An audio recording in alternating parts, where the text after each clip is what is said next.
High, আসসালামু আলাইকুম সবাইকে। সবাই কেমন আছেন? আজকের ক্লাসে আমরা আলোচনা করব পার্টস অফ স্পিচ সম্পর্কে। আমরা জানি পার্টস অফ স্পিচ ৮ প্রকার।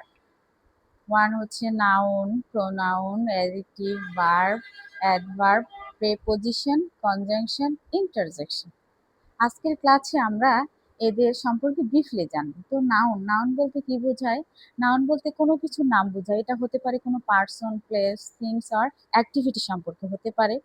তো অর্থাৎ আমরা দু চোখ দিয়ে যা দেখি তাই নাউন।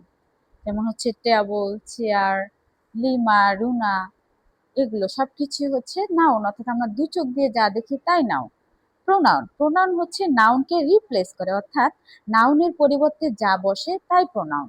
যেমন আমরা কি করি, এই যে নাউন, প্রোনাউন, লিমা, সীমা, এগুলোর পরিবর্তে কি বলি? হি, শি, ইট, দেয়ার। তাহলে যে নাউনের পরিবর্তে যা বসে তাই প্রোনাউন। Noun, pronoun, adjective. তাহলে অ্যাডজেক্টিভ, অ্যাডজেক্টিভ হচ্ছে কি? অ্যাডজেক্টিভ হচ্ছে নাউন এবং প্রোনাউনের দোষ, গুণ, অবস্থা, সংখ্যা পরিমাপকে বোঝায়। অর্থাৎ অ্যাডজেক্টিভ নাউন এবং প্রোনাউনকে মডিফাই করে। যেমন আমরা বলি যে সীমা ইজ এ গুড গার্ল। তাহলে এখানে দেখেন হচ্ছে সীমার একটা গুণ বুঝিয়েছে যে গুড গার্ল। তাহলে কোনো কিছুর অবস্থার সংখ্যা পরিমাপ সেটা কিসের হবে? নাউন এবং প্রোনাউনের মধ্যে হবে অ্যাডজেক্টিভ। তারপর ভার্ব, ভার্ব বলতে কি বোঝায়? অ্যাকশন অথবা স্টেট, অর্থাৎ কোনো কিছুর অবস্থা বা কার্যক্রমকে বোঝায়। যেমন হচ্ছে রিড, রাইট, ইট, ওয়াক। তাহলে কোনো কিছুর অ্যাকশন বা স্টেট বোঝায়। তাহলে অ্যাডভার্ব, দেন অ্যাডভার্ব, অ্যাডভার্ব বলতে কি বোঝায়?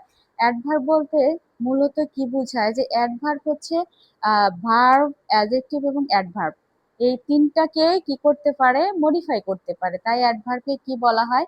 মডিফাইং ওয়ার্ড, কোয়ালিফাইং ওয়ার্ড বলা হয়। এর অনেকগুলো ক্ষমতা রয়েছে। তাহলে আমরা অ্যাডভার্ব বলতে কি বুঝি? যে ভার্বের সাথে এলওয়াই হলে অ্যাডভার্ব হয়ে যায়। যেমন হচ্ছে কুইকলি, স্লোলি, যে he works quickly or slowly. তেমনি করে কি হবে? প্রেপোজিশন, প্রেপোজিশন বলতে কি বোঝায়?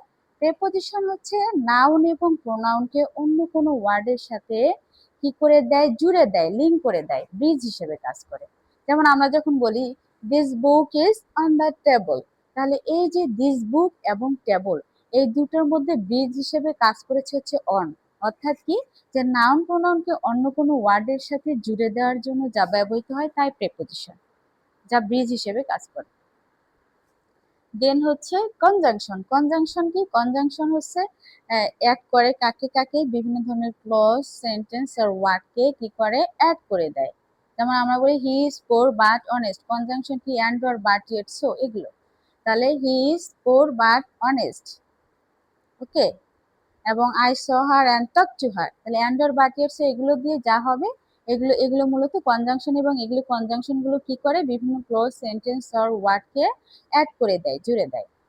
ইন্টারজেকশন, ইন্টারজেকশন বলতে বোঝায় মূলত যে শর্ট কোনো এক্সক্লামেশন। আমরা বলি না যে ও, ওয়াও, আলাস, তাহলে এগুলো আমরা কোথায় কোথায় ইউজ করি? যে wow this food is so delicious, alas মাঞ্জুর। তাহলে এই যে এগুলো হচ্ছে শর্ট এক্সক্লামেশন। তাহলে শর্ট এক্সক্লামেশন গুলো মূলত ইন্টারজেকশন হিসেবে ব্যবহৃত হয়ে থাকে।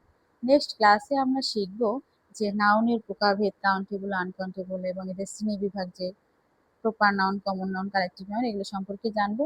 এবং সেই সাথে জানবো যে প্রোনাউনের শ্রেণী বিভাগগুলো। ওকে, সেই পর্যন্ত সাথেই থাকুন, সঙ্গেই থাকুন। ধন্যবাদ। See you.